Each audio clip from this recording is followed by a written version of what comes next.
Well, Bloom, we made Mm. it, and it's going to be an ever wild week because it's already been a wild week leading up to this. Yeah, it's plate tectonics. We talk about plate tectonics. This isn't plate tectonics. This is like planets dying. Hopefully, some new planets being born. Mm, let's do it. You got a team, here's a word of the wise. You want to dominate your league? Go to football, guys. Football, I'm living in a fantasy. Football, got everybody mad at me. Football, cause every game I had to win. Football, I gotta be a champion. Football, I'm living in a fantasy. Does the Bills Super Bowl run begin on Sunday against our beloved Pittsburgh Steelers? Yeah, probably. We're going to get there eventually, but we've got wild card games to go over here on the Audible. Cecil, Lammey, Sigmund, Bloom, Cleveland and Houston. I saw you tweeting about this, Bloom. Yeah, And I yeah, think we repurposed it on Football Guys, but the Cleveland experience, and I'm just going to hand you both teams, right? It's playoff yeah. preview. This is what we do. But like, this is super exciting because you have rookie CJ Stroud and the upstart Texans like getting into the postseason. We're all excited about that team. But then you have the league's most frightening defense, and you have a Right. quarterback that plays DGAF football. Sorry, Joe. Like, this is super exciting. Like, usually I can't stand the Browns, don't like talking about the Browns, just period, don't like the Browns. But I'm really interested in this game because it's like, which force in the universe wins? Is it that Hmm. Grizzle's Hmm. terrifying, YOLO ball from Flacco, or is it Stroud and the youth and the energy? Like, well, it's going to be a fun one starting on Saturday. It's Browns and Texans. Let's get it on. Yeah, and like you said, C, so we're talking about elemental forces here. I often think about we have J.R. Tolkien or C.S. Lewis or these fantastical worlds where this is a fantastical world that we're in. And these forces and what they represent, this is why we watch football all year. So Yes. we understand the context and meaning of these epic battles. And let's start when Cleveland has the ball. I mean, Joe Flacco sees, I think, in the 18, 19 years we've been doing this show, one of the best stories, one of the best NFL stories any year. And that's the Browns even adds that the Jets didn't respond to his overtures even better, right? And I think when Cleveland has the ball, I think that Flacco's YOLO ball, sorry Joe, that's the original sorry Joe, right? Except for that one Super Bowl run. I think you have a player like Amari Cooper who just understands how to play with a quarterback like Joe Flacco. You have David Njoku, who's finally been unlocked by Joe Flacco. You have an interesting running back combination. Let's not overlook what Jerome Ford has done to prove that he belongs in the NFL this year. Kareem Hunt still playing a limited role. You can tell he's on the back nine of his career. Elijah Moore not quite living up to expectations, but still, I think Cedric Tillman might be a little banged up for this one. Watch out for maybe Marquise Goodwin on a deep ball. But Houston's defense is young. And of course, it's D'Amico Ryan's defense, and maybe they'll have a trick up their sleeve. There'll be a few self-inflicted wounds by Joe Flacco, but overall, this should be a pretty quality offense. On the Houston side versus Cleveland, like you said, we just have to respect the Cleveland defense. The Cleveland defense was one of the most impactful, influential units in the league this year. And really in the league any year, in any year, what Cleveland did. I don't remember the stat exactly, Cease, but it was something like the Browns had given up 190 first downs, and the next team was like 280 or something like that. I mean, that's not something that's you can just brush off. And I know CJ Stroud is somebody who plays in the eye of the storm. Noah Brown should be back for this one. Devin Singletary is proving himself, but they just look outgunned. Myles Garrett and company. Grant Delpit should be back for this one. And Cleveland sees, I think the interesting question here is, I don't want to brush Houston aside, and maybe this is fuel for Houston's fire. The question isn't, can Cleveland beat Houston? It's, can Cleveland make a Super Bowl run? We talked about the Bills. Maybe we should add a little subheading for the Browns. Yeah, I did that, Bloom, off-air conversation. I did that for searchability because I'm like, are Sure. more people searching Josh Allen or are more people searching Yeah. Joe Flacco? So, yeah, I'm trying to please the YouTube algorithm.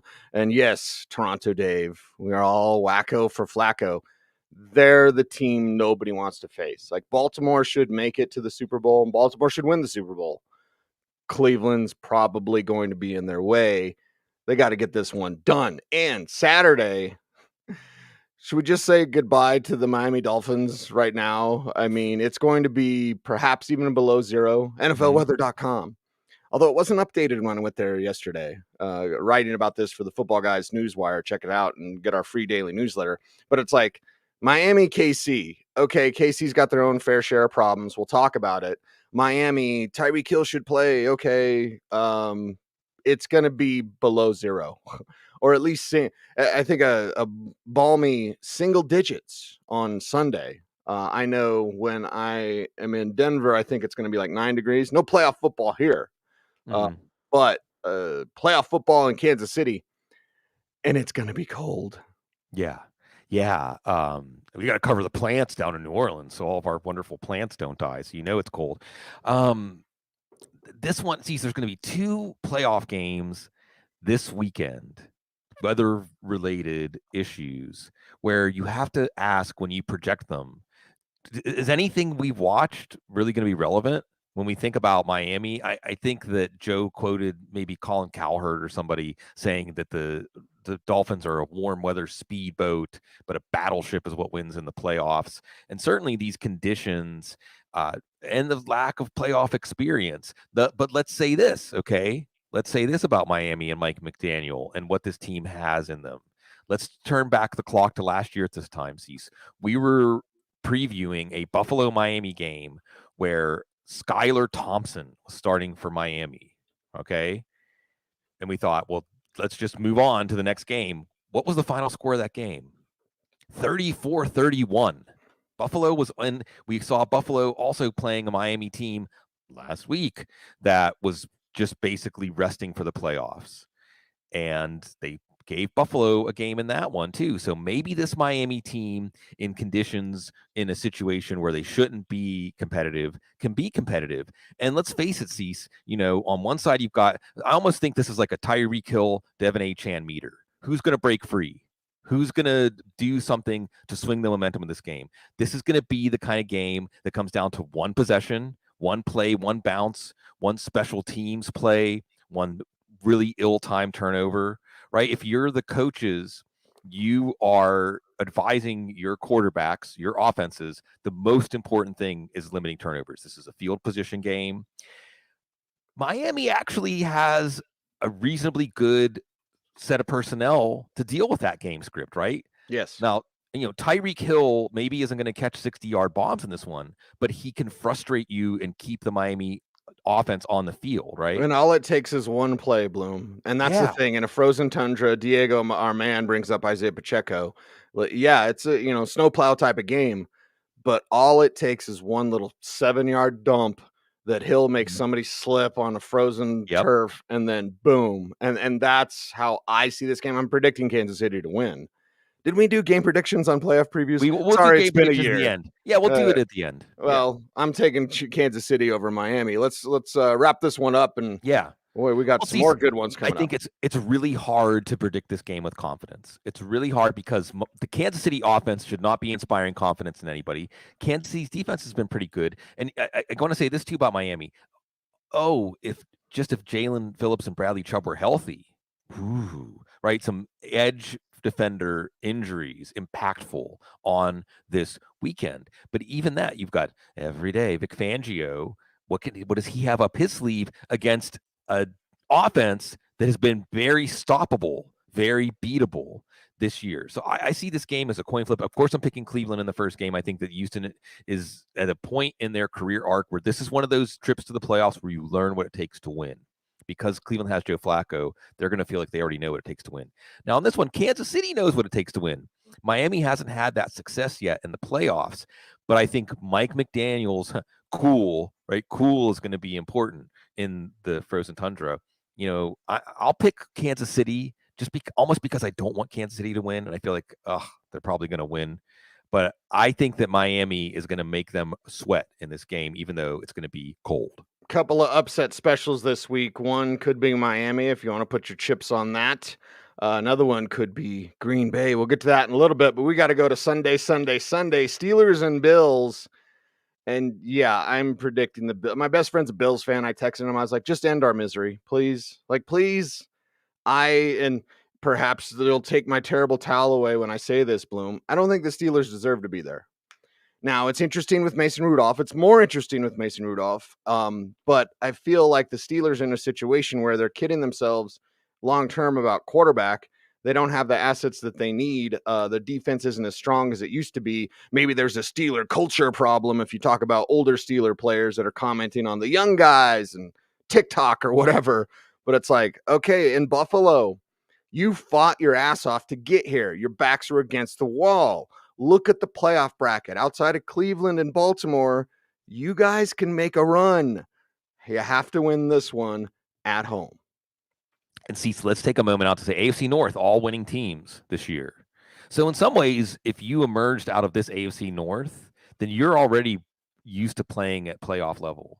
And, you know, your buddy, Big E, all the Buffalo fans out there, Matt Dahman, so many Buffalo fans, the city. I want it to happen for Buffalo this year. I want this, you know, in a somewhat chaotic year. The 6-6 we talked about at Cecil. It wasn't exactly a resounding triumphant march from 6-6 to 11-6, but they got there. That's kind of how you win a Super Bowl sometimes, right? It isn't pretty. You don't get style points. And maybe this Buffalo team is the battleship that is battle tested. But last I checked, this game is going to be played in 25-mile-an-hour winds. What does that do to the quarterback advantage? Because you would look at this game and see, normally when we pick playoff games, Josh Allen, Mason Rudolph, next. We don't even need to talk about this game. In 25-mile-an-hour winds, maybe the most impactful player in this game is Najee Harris, right? Isn't Najee Harris built for a game when you can't really pass downfield? Najee Harris, we see really as a player that in this game is going to be, you know, like you said, Cease breaking one potentially. Buffalo, Tyrell Dotson's banged up. That's an important player in their run defense. We'll see. And you also have with Mason Rudolph, what's odd about the Steelers in this one is they're kind of like an upstart. You know, they're a feisty underdog. And when you have a game that is likely to turn into a street fight, isn't that the kind of game where you think about the Steelers and their mentality under Mike Tomlin and their ability to both play down or up to opponents? Even though in my heart, I want this to be when Buffalo's fans, long-suffering fans, finally get what they want. I feel like the Steelers are a very dangerous team. And also Josh Allen, who we think about as a potential positive, put on your Superman cape and save the team. If he's not willing to play within the limitations of the conditions, he could be a negative. The one thing or two things make me pick Buffalo in this one, Cease. One is TJ Watt's out. The Steelers without TJ Watt. You're supposed to make me happy this morning, Bloom. You're not making me happy. Bills are going to win. Bills are going to win. And then Mason Rudolph. It's so difficult to pick Mason Rudolph in a playoff game, especially on the road in Buffalo. But you never would have said Mason Rudolph's going to save the Steelers season. You never would have said Mason Rudolph is going to unlock George Pickens. You never would have said that the Steelers offense actually would look something like what they had as the ideal concept for, you know, again, Harris, Warren, Thunder and Thunder Lightning, and then Mason Rudolph. And even without the downfield passing, what we've seen from Rudolph this year is highly accurate and making good decisions. And maybe that's all it takes in, again, what's going to be a one-possession game. So while I'm making picks in these Kansas City-Miami game, in this Buffalo-Pittsburgh game, they're really coin flips. And I guess edge of your seat, playoff football, wild card weekend, that's what you want. All right. What do you want? Are you picking the Bills, Bloom? Did you say your Bills? I'm picking the Bills, but I'm as interested in anyone to see what's going to happen in these conditions. I'm picking the Dallas Cowboys. Spoiler alert, but Green Bay is there. All right. I know my man Romeo Dobbs a little bit banged up. Again, Bloom, trying to be happy, but Cowboys fans, you should be happy. At Jerry's World, I'll be in Jerry's World here in a couple weeks for the Shrine game. So either way, let's talk Packers and Dallas, more Sunday action, but this one could, well, wrap up quickly. If you're thinking, okay, spoiler alert, maybe, but I don't know. I think this one might be a boring one. Yeah, on paper. Okay, so even though I think the Bills were favored by like 9 over the Steelers, that just seems wrong to me. The next biggest line, I think, was about 7 on this one, which is pretty accurate. There's a puncher's chance for this Packers offense that has really evolved and is getting healthy-ish. at the right time. Aaron Jones the last 3 weeks has been one of the best running backs in the NFL. Christian Watson should play. I mean, even if he aggravates his hamstring injury on the first play, why would you hold him out in this game if he can possibly take the field?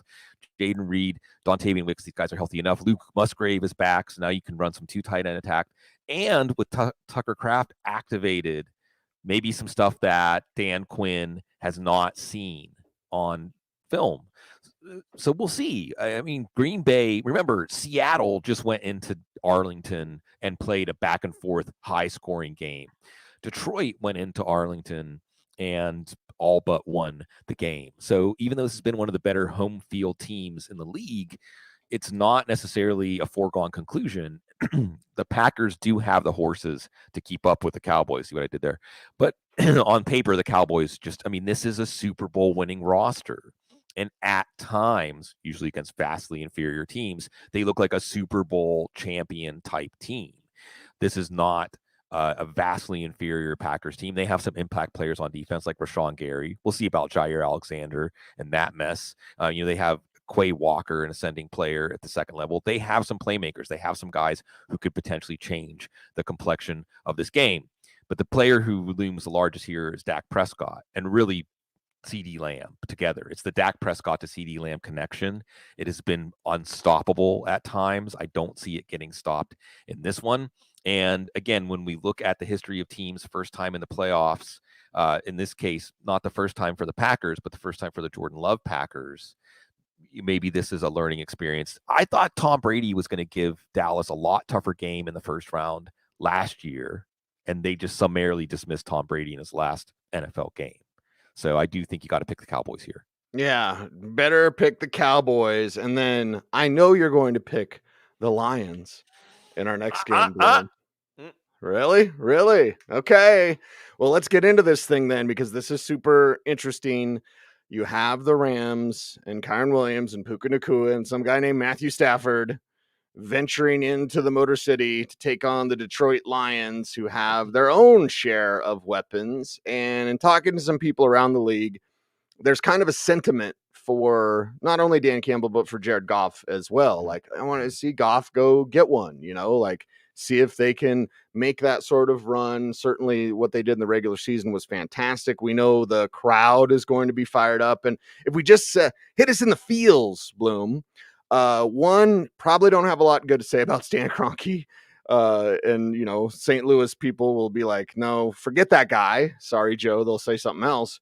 And then you look at the Lions and you look at just the fan base. So the feels of this game is like, damn it, I want Detroit to win at least this one, if not another one. But will that happen as Stafford returns home, essentially, to battle his old team? This one's a Hollywood script. It is. And I think that talking about the Browns as your potential surprise team on the AFC side of the bracket to go to the Super Bowl, to win the Super Bowl, got to talk about the Rams on the NFC side. And I believe that the Rams went 7-1 in the second half of the season, I believe. And the one was an overtime loss at Baltimore. Tylan Wallace with the walk-off punt return. So if we're not looking at records, okay, if we're just looking at how these teams played in the second half of the year, the Rams are a Super Bowl contender. What a tough draw for the Lions. Oh, and again, it comes down to that 2-point conversion, or they're playing the Packers, right? The Cowboys having to play the Rams. And we're talking about the Cowboys potentially getting not so much upset. That's the thing. If you look at this Rams team, you look at what Matthew Stafford brings to the table. Now you have DeMarcus Robinson. Let's not overlook his late season ascent. Kyron Williams. So you have balance on offense. You have experience. And Cecil, I think sometimes when we pick these games, you just look at quarterback experience in the playoffs and coach experience in the playoffs. And even though Jared Goff has a lot of playoff experience, is it the kind of playoff experience that makes you feel comfortable? Right? Because isn't that the factor? Cecil, I'll ask you this, right? If I said to you, this game's going to come down to Matthew Stafford, who do you pick? Matthew Stafford. If I say to you, this game's going to come down to Jared Goff, who do you pick? Matthew Stafford. Right?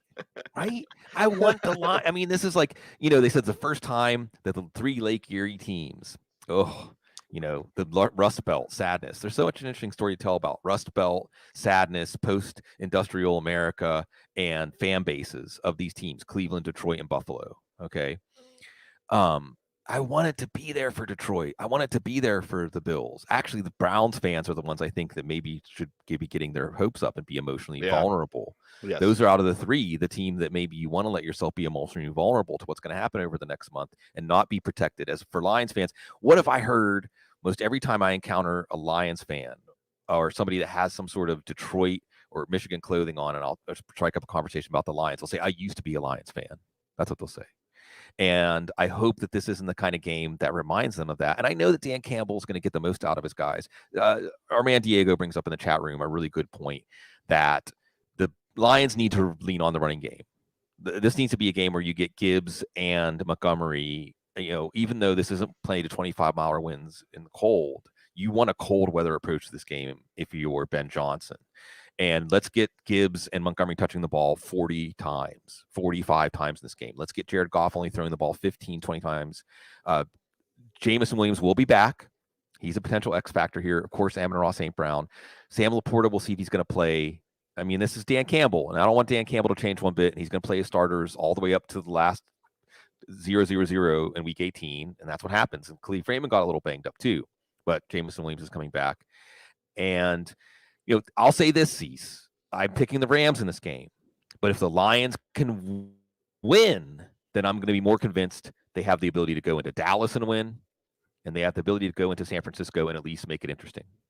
Let's wrap up this wild card preview here on the Audible, footballguys.com. Check out footballguys.com. Sign up for our free daily newsletter, Philadelphia and the Buccaneers. Bleh. Oh, boy. Oh boy. Philadelphia. Love Howie Roseman. What's wrong with the Eagles? See, so remember the Tampa Bay, remember that team they had that was like the dream team? Does it feel like that's happening again? Yes. I feel those same sort of vibes, and I'm like, damn it, you have every piece. You have everything to make that run. Your run defense is worse than it was. You've added pieces and it's worse. And the Buccaneers, that tricky Baker. I mean, this is the type of team like, hey, you're down. We're going to rub your face in the dirt. I kind of hate this matchup for the Eagles because I want the Eagles to win. I'm still stubbornly going to pick the Eagles, Bloom, but I have zero confidence based on the way they finished the season. Yeah, look, I'll say this, okay? I don't know how you could pick the Eagles based on how they played over the last month, right? Right. How could you possibly pick that team? Right. And this game will be a good test of, and we talk about this every year when we get to this point in the season, Cease. How much does momentum matter, right? And the Eagles were just in the Super Bowl. This team has a lot of playoff experience, so it wouldn't be that shocking if they just flip a switch and they put it behind them and they turn back into a team playing closer to the top of their range of abilities instead of the bottom. But it's hard to predict a stunning reversal like that. A.J. Brown's banged up. I think A.J. Brown has a better chance to play than Devontae Smith, but A.J. Brown plays probably not 100%. Okay. You do have a Tampa Bay defense that has some playmakers, that has an opportunistic approach on defense. There's a lot of playoff experience here. There's rings on this team too. Let's not forget. Baker Mayfield's also banged up. Jalen Hurts is banged up. This is a terrible game. See, this is the only game of the week that I say whoever wins this game, not going to win next week, right? Whoever wins this game, I'm not picking them next week. I don't even need to know who won the other games. I don't need to know if they're playing San Francisco or somebody else. Whoever wins this game, I'm not picking next week. And like you said, Cease, Tampa is a dangerous team. And Tampa is also a team that is kind of playing on house money, where Philadelphia is feeling the weight of all those expectations. What do we talk about all the time? Boy, when you just miss winning a Super Bowl, it hurts because you don't know if you're going to get back. It takes so much just to get to that point. When you're at the precipice and you can't seize it, you know that to make that climb all the way back is exhausting. And that weight of those expectations has been slowing down the Eagles. Got to pick the Bucs, Cease. Yeah, got to do it. That is a wrap, everyone. Now, programming note, We were going to do one show today, Bloom. It's going to be, a mild, relax. Right. Then the day. football god said no. And the football god said, retire. Shocker, shocker. And then this morning, we finally get confirmation about one Bill Belichick. We are exiting this show. We will be doing another show here on our YouTube channel for football guys. That is Coaching Carousel Part 2, talking about Mike Vrabel, Pete Carroll, Bill Belichick. Massive, massive implications in the National Football League. So look for that show coming up later today on our YouTube channel. We appreciate y'all and help us spread the love, man. We want the Football Guys channel to grow. So how does that grow? It's you guys. You help us out. It's us making the content, and it's you guys helping promote the content. So please like, comment, share, subscribe, hit the notification bell so that you never miss a vid.